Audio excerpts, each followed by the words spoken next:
Podcast numero 2. All day, all night. Yeah. Podcast number 2.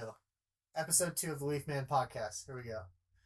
Today we're going to talk about extreme ownership and why it is beneficial. We've been working a lot this week on that. Yeah.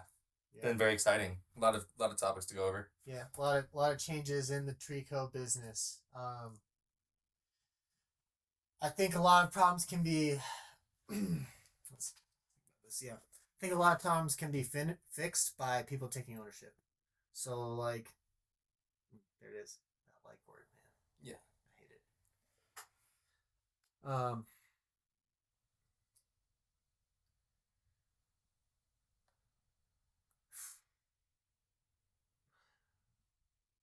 Good thing about podcasts is that you can like restart stuff. So what exactly were you thinking? Like right when I said, like, I know we were talking about it before the podcast, I was like, have we talked about ownership yet? And it's an important thing to cover, and I know it's something that you and I both hold in a high standard, and I think that it's definitely worth discussing. How do you think it applies as far as like a weekly, monthly thing? Yeah. Rather than ownership as like, oh, this company's mine, so I'm going to take ownership of it. Like, how are you take ownership every day, every week? Yeah. That's good, man. Ownership will change your life.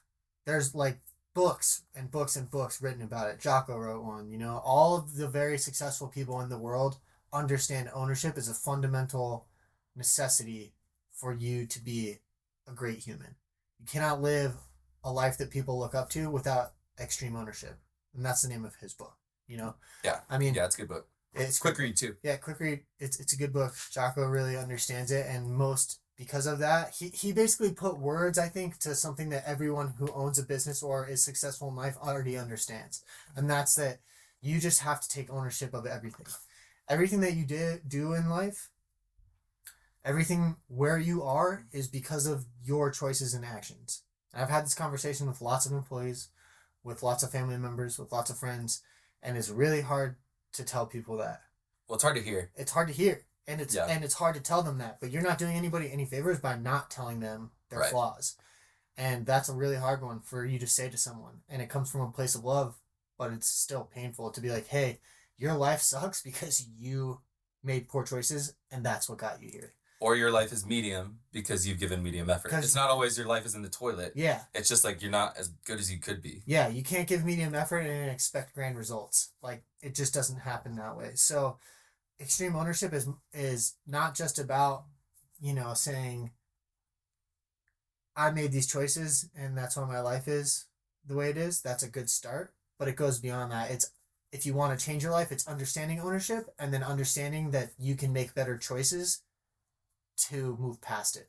So here's the choice that I made last time that got me no further ahead. I'm going to change that choice. And until you understand ownership, you can't make a different choice because you're not owning the fact that you have the choice to make.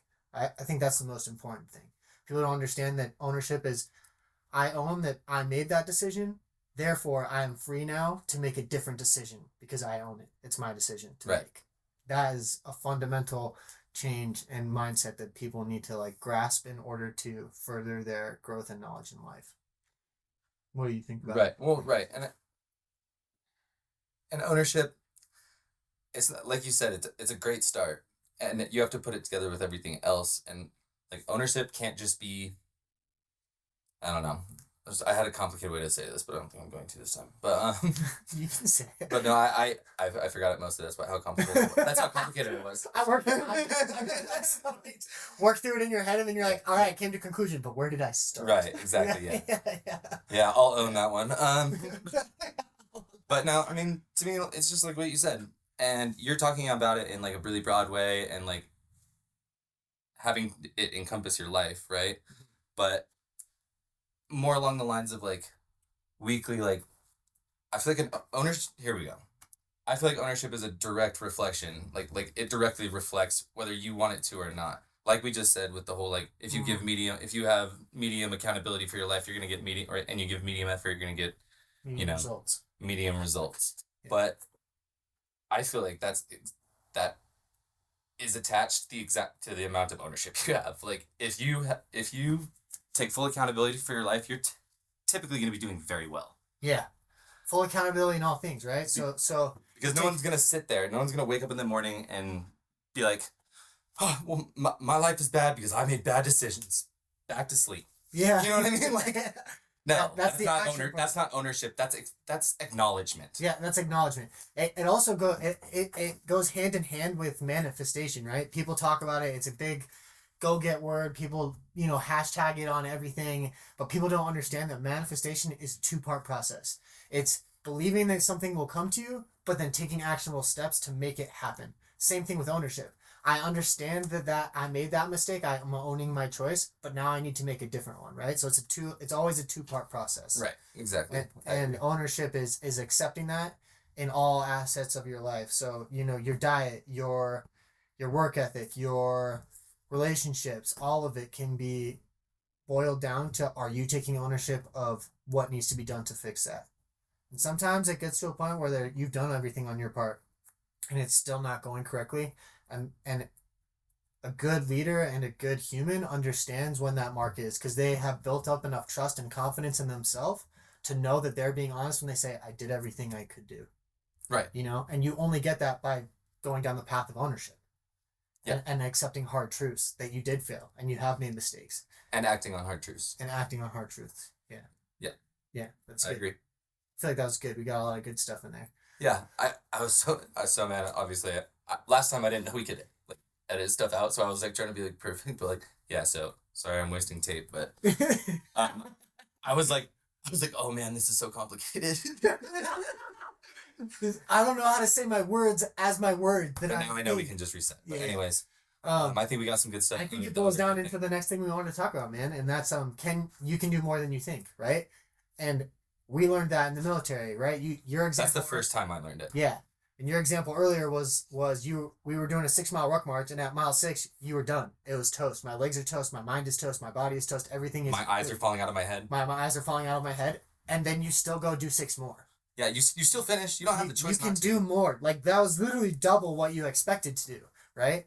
But that comes also from a place of ownership, extreme ownership. Right. Understanding that, like, I'm being weak right now. That was that was the difference between the guys that didn't pass basic or didn't pass advanced training. It was because the guys that owned it and took accountability and worked harder made it through that ruck march. And as far as pure and plain as ownership can be, ownership is being in that moment at 6 miles with nothing left, knowing that you made the decision to join the military and you need to finish this, or you're weak, yeah. or you're letting yourself down. Yeah. Or you made this decision. You got you here. So see it through. And you can. And you can.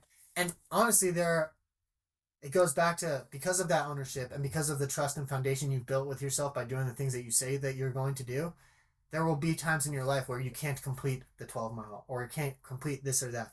But you can honestly look at yourself and say, I gave everything I have, and you can walk away feeling good instead of beaten or broken because you know that you gave everything.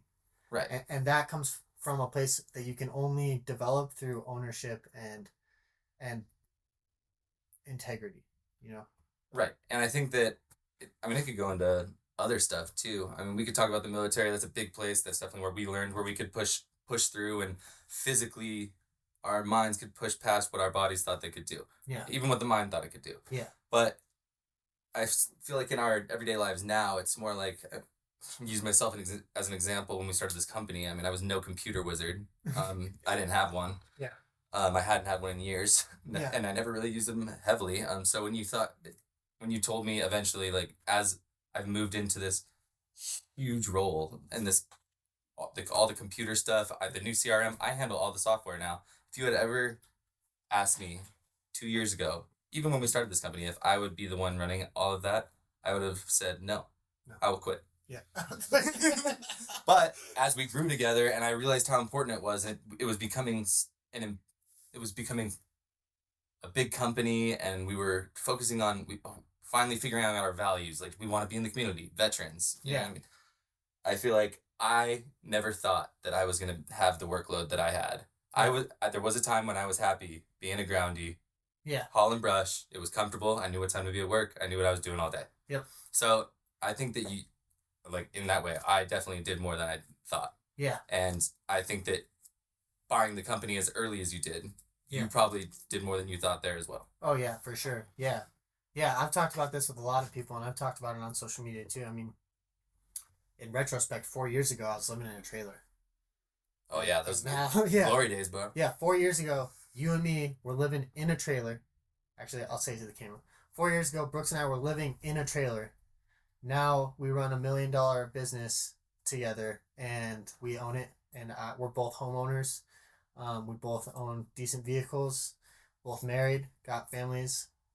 That was accomplished in a 4 year period from nothing to that. So, and I'm not a special guy, neither are you. So No, definitely not. if we can do it, then definitely everybody else can do it. You know? Absolutely, it's just gritting and it's gritting and bearing it, and also like, I mean, but I'll also have like sometimes I have a little differing opinion to you. Like, did we have a little bit of luck? Absolutely. Absolutely. There's not always equal opportunity, but there can be equal effort. Yeah. And I But think also, it's your job, our job as business owners to pay it forward, right? Like that's, Spencer, I don't know if we're supposed to say it, but the guy that we started the tree business with, the investor, the investor, he did that with us, and because of that, we were able to get ahead, right? And now we pay it forward to other people and let them right, get ahead, you know? right, And that's how, yes, that opportunity isn't for everybody. It doesn't always come past, but now we can go help more people, and then they can go help more people, and then those people can go help more people. So right. it's like a trickle down effect that can change the lives of a bunch of people just because you decided to take ownership and live up to what your worth is. Right, and I think that rolls right into exactly what we were going to talk about in regards to coming up in a company, and you and me came up in the company in a very different way than our guys did. Yeah. We came up not knowing much about not knowing anything about trees. Um, Yeah. but um, but just because it sucked for us doesn't mean like we're gonna be like, okay, you guys, 90 days, no skid. Yeah. You know what I mean? No skid steer for 90 days. Yeah, because we didn't have a skid steer. No, Yeah. there's a skid steer. It sucks not having one. I know. Yeah. It was like there was an argument that happened a few years ago when Brooks and I were in hair school, and there was like this argument going around where they were trying to. We had to go through 1,600 hours of hair school in order to get certified by the state to be licensed cosmetologists. And then the state was talking about getting rid of that so that you only had to do a couple hundred hours to get your sanitation. And a proficiency. And a proficiency exam. Essentially, it was moving from an hour requirement to a proficiency requirement. Yeah. And a lot of people were really upset, and they were saying, well, we have to do 1,600 hours, and it's not fair if they don't have to do 1,600 hours. And that mentality is such a garbage mentality. Right. Because all you're doing is contributing to the idea that just because you had to do something hard and meaningless and useless, everyone else does too. Instead of thinking to yourself, if I can get these people graduating school faster, I can get more assistance, the community can thrive, more people can get good haircuts, like it makes that person's life easier. There is no reason for people to go through dumb, difficult, hard things just because you went through dumb, difficult, hard things. They will have their own dumb, difficult, hard things to go through. Right, and I feel like it's almost a respect thing as far as like, or not respect, yeah, a respect thing, but going forward, like moving it from 1,600 hours to a proficiency thing, I bet that changed a lot of lives in the way of like my outlook on that is finally, you know what I mean? Yeah. Finally, it's based on proficiency. Yeah. Because if you can do it, I mean, do you remember how many people in our class were ready to graduate well before they hit half their hours? Yeah, a lot. There's a lot of people that, because you saw the ones that worked harder, you saw the ones that didn't, the ones that took 1,800 hours. You know. Yeah, yeah. The people. Who but the people that work hard and stuff like that shouldn't pay the price and have to pay for another certain number of hours so they can get their money. Yeah, it's like it should be a proficiency thing. Yeah, it's a proficiency. If you're good enough, go do it. And that's the same thing that goes with good business owners, right? A lot of business owners get caught in the mindset of, well, I had to do this hard thing, so now I'm going to make my employees do this hard thing. And that's not correct. Your job is to make their life easier. So, like as business owners, we should be hyper focused on, as business owners, you should be hyper focused on making the lives of your employees easier than it was when you went through the same process. Right, and it's also that thought. I mean, we kind of work in tandem, but a lot of people of this in the last generation will say like, well, I never want to grow up and be like my parents. It's like, then why are you holding on so hard to this other thing that doesn't pertain to your parents, but this is another thing that's like, yeah, I don't want it to be bad because we figured out better. Yeah, exactly. So you should Paying it forward. be able to see that. I also like sometimes I get caught in my own head though because I think about, have you ever heard that quote? Good times create or hard times create strong men create good times create weak men create hard times. Yeah, I tried to quote that the other day. I was like last week, I think. I was like, good times, hard men, hard guys, dude. Good times are hard and soft. Yeah. I don't know. Yeah. Yeah, it's anyway, it's a difficult one, but like that's also another theory that I kind of worry about, right? Because you're supposed to be doing your job as a leader to make the guys who work for you, you're supposed to serve them and make their lives easier. But I think it pertains to every single person in life. It goes back to the original thing that we were talking about, accountability, right? Are you accountable enough to yourself when someone makes your life easy to not be ungrateful and be like, oh yeah, my life is easy, and because of that, I kind of want to like rephrase that. Go ahead. Let me think about it. You have my permission. Okay. It kind of goes back to what we were saying about accountability, right? So a guy who went through hard times now doesn't want the next guy to have to go through those hard times, so he makes his life easy. Which can foster complacency. Yeah, which can foster complacency. And then because of that complacency, there's two routes that guy can go.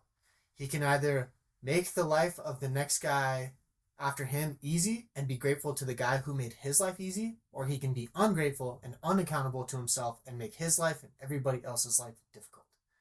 Right. And if you can break that cycle, that's how you make a great company, I think. That's a hard one to teach people. That's a really difficult one to teach people, to understand that like I had to learn that from Spencer. There was times where I had to catch myself becoming ungrateful and being like, oh, well, he just owes that to me, and I do so much work and you owe me more money. Nobody owed me anything.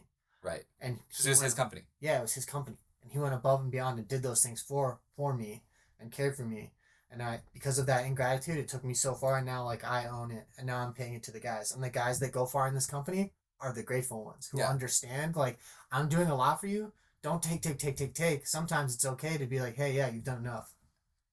It's okay. I can carry the load for a little while. And then when those times do get soft or complacent or whatnot, you just have to have the right crew and have the right words to just remind and bring them back. Yeah. And then you can move on and become stronger. Yeah. Honestly, like while we're sitting here talking about it, we should probably just write that up in the office so the guys see it every day. That quote. Good times create. Yeah. Quote that I messed up. I agree. That's a good one. Yeah, we should write that in the office. I like that. Yeah, it's hard to teach that to people. You know, you're another great example of somebody who understands the gratitude portion of things, right?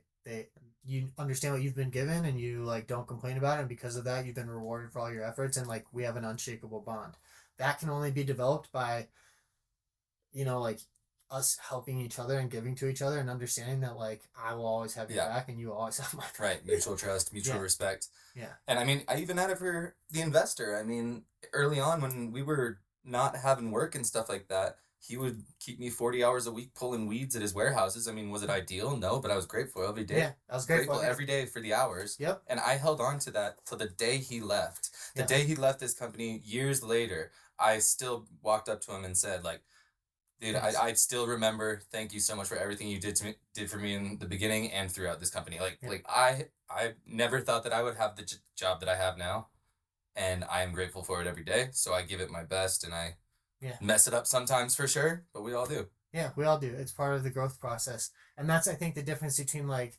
you and me and some of our friends that are successful and the employees that we have, and the ones that go far, the ones that understand that and are grateful, like, hey, you're giving me full 40 hours this week even though there's not stuff on the schedule so that I can pay my bills. And the other ones that don't understand that are the ones that are like, I just don't want to be doing that because it's not tree work, or I don't want to be doing that because it's not what we planned. Okay, but the way the cookie crumbles is there's not this much tree work in January or February or whatever. Like, we're still looking out for you, and if you're not grateful for that, then I can't teach you how to be. Right, exactly. And most of the time, I mean, our guys are good for the most part. But I remember like back in the day, like I remember back in the day, like what was the issue? It was like this one time, I think we sold like a huge tree removal Yeah. on someone's big cottonwood removal, and then it was like a row of bushes, like small bushes to get Yeah. removed. And whoever the foreman was then, I forget, but it was just like, this is bushwork. It's like, dude, you can cut it down though, Yeah. right? Yeah. Do you have the capability? Yeah. Do you Just have cut the bush down. just and throw cut the it bush through down, shipper. throw her Yeah. a bone, We need to do that to get to the other job, and like take care of the client. Yeah, we're giving you. Yeah, it goes back to taking care of your client, taking care of your employees. I'm not gonna always, like, in the middle of summer, send them to do a bush removal. Yeah. But if I sell a big tree job, or you sell a Yeah, we big can tree do it. job, and it involves like trimming her flowers, I don't care. No. Yeah. Fake it. I know you don't know how. Fake it.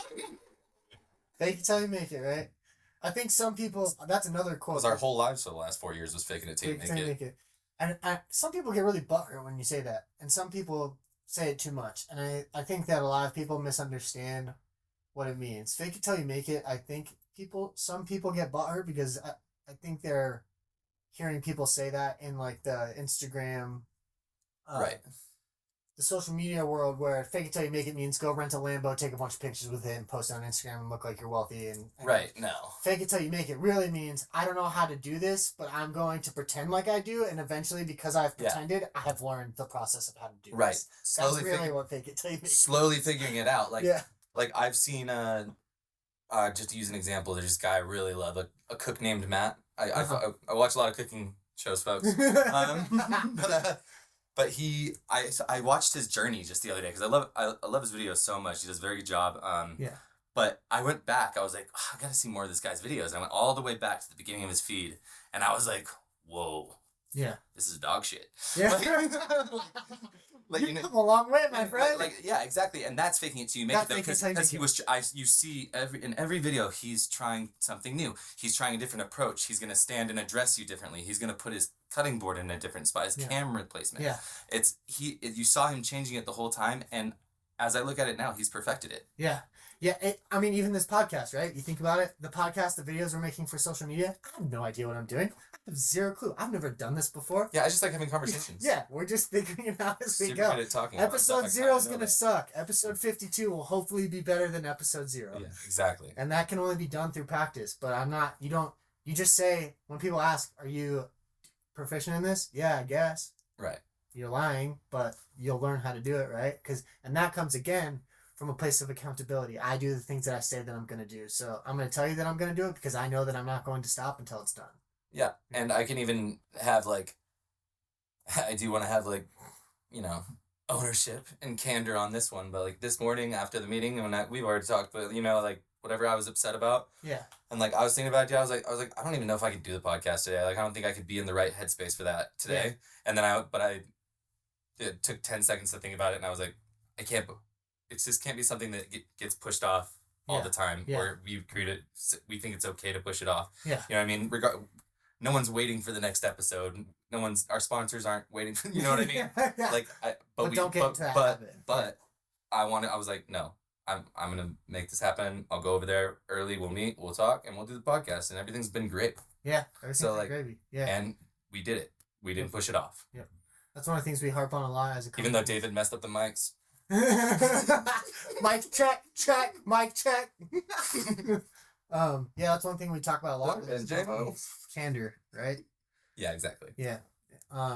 You and I are really good at that, and we're teaching the rest of the guys to be good at that. And I think I said something this morning that I really enjoyed, and hopefully some of our viewers will enjoy too. Did you just say something? You said something that you really enjoyed? Yeah. I kind of fumbled it out, and then I thought about it later, and I was like, that was actually kind of nice. It was that candor doesn't always just mean that you're able to accept being told difficult things. It also means that you're able to say difficult things even though it makes you uncomfortable. Right. I mean, yeah. And you and me have been in that position a million times. How fun does anyone think it is to fire anyone? Not because you have a good connection, and especially with us and like the culture that we have, if it gets to the point of having to fire with someone, for the most part, you have a good connection with them. You like them as a person. Yeah. And then it's hurting you. Like, it's hurting you. You're like, I'm just gonna let them keep bringing the crew down, or I'm gonna keep letting them mess up or not be on time just because I just don't want to tell him. Like, I don't think he's gonna take it well. It's like you have to say it. Yeah. And that's being a good leader and having candor in the hard way of the person saying it, not necessarily the person receiving it. And that's like being open and honest and telling them, hey man, you're screwing this up, and like there's nothing we can do about Yeah. it. To me, candor. I mean, I understand how you understand it, but to me, candor doesn't even have anything to do with receiving it. Candor is the speaking of truth to me. That's what I think it is. But I'm also not a dictionary, nor have I looked up the word, nor did I think about that before I said it. Yeah, I like it. Yeah, You know what I mean? I feel like it's just candor is the speaking of truth, and receiving it would be a different word. I think, but yeah, you're probably right. Maybe man, I don't even know what the word for receiving it would be. Jamie, just Get on the computer and not gay David. no, but I do believe it's a speak. I do believe it's speaking the truth. Yeah. So candor is speaking. I don't know what the receiving end of it is, but candor on both ends. Yeah. Being open and honest and saying the hard things to each other without getting upset is very difficult to master, but it will take you a long way. Yeah. So I mean, just to nail it down, I feel like so having candor with each other would be, in a way, being able to receive it because you can speak it back without thinking that you're hiding anything or being passive aggressive or something. It's the ability to receive the truth, but speak it towards them. Yeah. I know I just was kind of like all over with that, but like I just don't know the exact definition, but I think it's just speaking. Well, that's all I got for you today, folks. Get out of my face.